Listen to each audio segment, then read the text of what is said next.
جی السلام علیکم جناب 28 اگست کا مہینہ بھی اختتام پذیر ہوا اور جمعۃ المبارک اور بڑی خبریں ہیں جی. سب سے اچھی خبر ہے سینیٹر پرویز رشید صاحب کی. انہوں نے ہسپتال کے حوالے سے کیا تجویز دی ہے وہ آپ کے ساتھ ڈسکس کریں گے. پھر جناب علی یہ جو کشمیر میں الیکشن ہو رہا ہے نون لیگ کا اس کے اوپر بات کرتے ہیں. جماعت اسلامی کا دھرنا، محسن نقوی کا کردار، مسلم لیگ نون پریشانی میں، اس کے اوپر بات کرتے ہیں. پیمز ہسپتال کے بچوں کے لیے معاوضہ طے ہو گیا. تو ہم نے سب سے پہلے کہا تھا کہ جناب معاوضے کا اعلان کرو. قانونی ٹی وی کی معرفت میں نہیں کہا تھا. اور عمران کے بیٹوں کا انٹرویو بھی نشر ہو گیا منع کرنے کے باوجود. ٹھیک ہے سر جی. اور اس کے علاوہ کمیٹیوں پہ کمیٹیاں بن رہی ہیں اور آج رپورٹ پیش کی جائے گی پیمز ہسپتال کی. ٹھیک ہے. اور مکہ معاہدے میں بنگلہ دیش بھی شامل ہو رہا ہے. یہ ساری خبریں آج آپ کو بتاتے ہیں. تو آپ سے ریکویسٹ ہے کہ چینل سبسکرائب کریں اور ہمارے ساتھ قانونی فری مشاورت کریں. MLC منصف لا کمپنی. ٹھیک ہے سر جی. فری مشاورت کریں آپ بالکل پورے پاکستان میں. کہیں بھی آپ کو اوورسیز والوں کو کوئی کیس کا مسئلہ ہے وہ ہمارے ساتھ رابطہ قائم کر سکتا ہے. اور اس کے علاوہ ہمارا وہ پریس کارڈ بنائیں. صحافی بننے کا شوق ہے آپ کو تو قانونی ٹی وی کا پریس کارڈ بنائیں. تیسرا یہ ہے کہ جناب آپ رشتے ناتوں کا جو سلسلہ ہم نے شروع کیا ہوا ہے تو وہ آپ اپنے بچوں کی سی وی ہمیں بھیجیں ممبران کے لیے، صرف ممبران کے لیے. تو اس سلسلے میں آپ ہمارے پہلے ممبر بنیں اور ممبر بنیں گے تو آپ کو انشاءاللہ ہم رشتے ناتوں میں بھی ہیلپ کریں گے، آپ کو اسسٹنس کریں گے. ٹھیک ہے. اور بھی کسی قسم کی کوئی قانونی چیز ہو تو ہم آپ کے لیے حاضر ہیں جی. اب آئیں جی نون لیگ کا کشمیر میں الیکشن. سر جی اس کو کسی نے پسند نہیں کیا. مسلم لیگ نون کے لوگوں نے، اور اس میں سب سے پہلے تو وزیر اعظم، سابق وزیر اعظم فاروق حیدر صاحب، پھر جن کو انہوں نے نامزد شروع میں کیا تھا نواز شریف صاحب نے، غلام قادر شاہ غلام قادر شاہ، اس کو انہوں نے آج دیکھنا ہے کہ ووٹ دینا ہے کہ نہیں. کل الیکشن ہونا تھا تو کل وہ یہ جو نیا بندہ سر آپ لائے ہیں بیرسٹر افتخار گیلانی صاحب، ویسے تو ساڈا وکیل رہا ہے لیکن یہ اسی الیکشن میں ہارا ہے. مظفر آباد سے اسی الیکشن میں ہارا ہے 5000 ووٹوں سے، پیپلز پارٹی سے. ہارے ہوئے بندے کو، اور سر جی میں تو پہلے ہی کہہ رہا ہوں کہ ہارے ہوئے بندے کو کبھی کوئی عہدہ نہ دیں. جب عوام اس کو ریجیکٹ کر دیں آپ پھر کسی وایا بٹھنڈا کان ادھر سے پکڑ کے آپ ہمارے اوپر مسلط کر دیتے ہیں. میں اور مثالیں دوں آپ کو غصہ آئے گا. رانا ثناء اللہ اپنے حلقے سے ہار گیا ہے جی. آپ نے اس کو مشیر بنا کے سب سے بڑا عہدہ دے دیے. لو جی یہ عوامی رائے کی توہین ہے.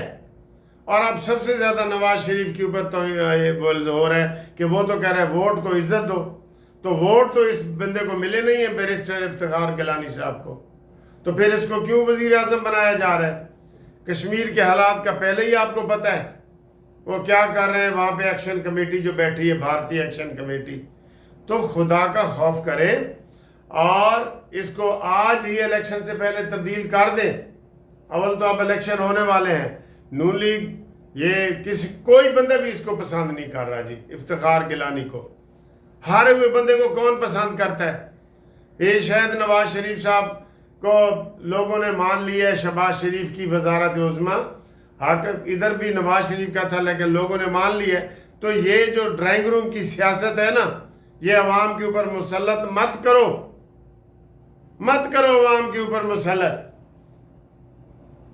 نہیں. یہ غلط ہے سر جی، غلط ہے. آگے آئیں سر جی آگے. جماعت اسلامی کا دھرنا اور محسن نقوی کا کردار.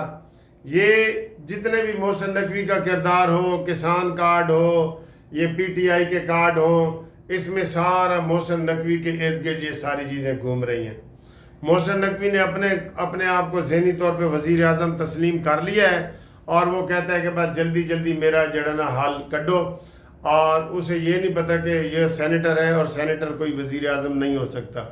پہلے قومی اسمبلی کی یہاں کس کو ہے کس کو دیر لگے گی جی قومی اسمبلی کی کوئی سیٹ بھی خالی کر کے 40 دن میں الیکشن ہوگا تو وہ وزیر اعظم بن سکتے. یہ کوئی ویسے مسئلہ نہیں ہے، لیکن آپ کو قانون بتا رہا ہوں کہ وزیر اعظم ہی وہ جو بنتا وہی بنتا ہے جو قومی اسمبلی کا ممبر ہو، اور سینیٹر نہیں ہے. لیکن محسن نقوی کا کردار ہر طرف دیکھا جا رہا ہے، اور کہہ رہے ہیں کل ایک بندہ بڑے دھڑلے سے کہہ رہا تھا صحافی کہ سہیل افریدی اور علی گوہر کا مسلسل محسن نقوی سے رابطہ ہے. اور وہ ہمیں پتہ ہے سر جی، جیسے عمران خان کا قمر جاوید باجوہ کی گود میں بیٹھ کے اقتدار میں آیا ہے، ہمیں پتہ نہیں ہے کہ یہ کون ہے، یہ کتنے پانی میں ہے. ان کو ابھی آپ کوئی بوٹی دکھا دیں تو یہ بھاگتے ہوئے آپ کے پیچھے آ جائیں گے. اقتدار کی بوٹی ان کو دکھا دے نا، یہ بھاگتے ہوئے آپ کے پیچھے آئیں گے. پی ٹی آئی والے اور نون لیگ والے، پیپلز پارٹی والے سارے ہی. ٹھیک ہے، آگے جی عمران کے بیٹوں کا انٹرویو جی بڑا واویلا ہو رہا ہے. میں کہتا ہوں عمران کے بیٹوں کا کیا واویلا ہو رہا ہے. اگر آپ کا کوئی باپ قید میں ہو نا، یقین کریں ایک دن بھی بیٹا جو ہے نا وہ سکون سے نہیں سوئے گا. وہ لمبی تان کے وہ کہتے ہیں نا کان میں تیل ڈال کے سو رہے ہیں. وہ تو یہ انٹرویو وغیرہ دے دیے سال کے بعد. عمران نے اقتدار میں تھا تو بیٹوں کو لفٹ نہیں کرائی، اور اب بیٹے اور ایک بیٹی اس کو لفٹ نہیں کراتے. سیدھی بات ہے، نہیں کراتے، عمران خان کو لفٹ نہیں کراتے. تو یہ انٹرویو دے دیے. وہ بیٹے بے چین نہیں ہیں عمران خان کے لیے، یہ ذہن میں رکھیں. بے چین ہوتے تو پاکستان میں آتے، کہتے بھی ٹھیک ہے گرفتاری بھی ہوتی ہے تو ہم آ رہے ہیں، ہمیں ملاقات کراؤ، یہ کرو. نہیں، کوئی حال نہیں ہے. یہ عمران کی بدقسمتی ہے، دنیا میں یہی سزا اس کو مل رہی ہے کہ بیٹی کو یہ نہیں مانتا اور بیٹے اس کو نہیں مانتے. ٹھیک ہے نا. اب زبردستی کو انٹرویو میں کر لوں کہ قاسم سلمان آپ کے ابو کیا، تو وہ زبردستی والی بات ہے نا. کون سے وہ بھاگ رہے ہیں جی؟ جتنی کوششیں اس کے دوسرے لوگ یہ کر رہے ہیں، بیٹے سب سے پہلے آ کے کرتے. اگر حقیقی بیٹے اس کے صحیح طریقے سے پیار کرتے ہیں نا، جیسے عمران نے ان سے نہیں کیا، وہ بھی نہیں کر رہے، تو بیٹوں کا یہ انٹرویو کوئی اس کی حیثیت نہیں ہے. ہم بھی چائے کی پیالی میں طوفان ڈال رہے ہیں. ٹھیک ہے، آگے سر جی جو سب سے بڑی آج کی اس ویڈیو کی بات ہے، پرویز رشید. آپ کو پتہ ہے پیمز ہسپتال کے حوالے سے ساری خبریں چل رہی ہیں. پرویز رشید صاحب نے سینٹ میں تقریر کرتے ہوئے یہ تجویز دی ہے کہ اگر جو سرکاری بندے ہیں جو ٹیکس کے تنخواہ لیتے ہیں، ٹیکس کے پیسوں سے تنخواہ لیتے ہیں، ان پر لازم ہو کہ وہ سرکاری ہسپتال سے علاج کروائیں، اور پرائیویٹ ہسپتال سے علاج کرانا ان کو منع ہو. اگر وہ کرائیں تو نوکری سے جائیں.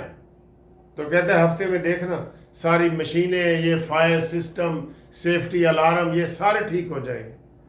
کریں نا 22 والے گریڈ ڈپٹی کمشنر اور کمشنر اور یہ سارے گورنر اور وزیر اعلیٰ اور وزیر سارے سرکاری اسپتالوں سے علاج کرائیں علاج، بالکل ہر چیز ٹھیک ہوگی. ویلڈن پرویز رشید صاحب، آپ نے بہت اچھا کیا ہے، بہت اچھا آپ نے انٹرویو دیا ہے، اور اس کو جو ہے نا آگے چلانا چاہیے، لوگوں کو یہ پتہ چلنا چاہیے. ٹھیک ہے، آگے جی کشمیر کمیٹی جی آج رپورٹ دے رہی ہے شہباز شریف صاحب کو، اور ابھی سے لین دین ہو رہا ہے کہ کیا ہے تو کیا نہیں. بہرحال اس میں 50 لاکھ روپیہ ایک بچے کے والدین کو دیا جا رہا ہے، جو فوت ہوئے ہیں، شہید ہوئے ہیں، ان کو دیا جا رہا ہے. اور یہ 50 لاکھ جو ہے نا، یہ ہسپتال کا جتنا عملہ ہے نا، ڈاکٹر وغیرہ، بڑے بڑے ڈاکٹر ہیں نا، وہاں 100 ڈاکٹر ہے، ٹھیک ہے، نرسیں ہیں، ان کی تنخواہوں سے کاٹ کے دو، تاکہ انہیں بھی پتہ چلے کہ کتنی بڑی سستی ہے. وہاں نہ کوئی ڈاکٹر تھی، نہ کوئی نرس تھا، تالے لگا کے یہ چلے گئے. وہ جی سانس لے رہے ہیں، آکسیجن سے لے رہے ہیں، بس لے رہے ہیں. اور یہ تو ایسے واقعہ سامنے آ گیا ہے. آج وہ مصطفیٰ کمال صاحب یہ جسٹیفیکیشن کر رہے تھے کہ 1300 بچے روز مرتے ہیں ہسپتالوں میں، 1300 بچے روز مرتے ہیں. یہ مصطفیٰ کمال جس نے استعفیٰ نہیں دیا، بے شرم آدمی. شہباز شریف کو میں استعفیٰ دینے لگوں، شہباز نے کہا نہیں دینا. نہیں،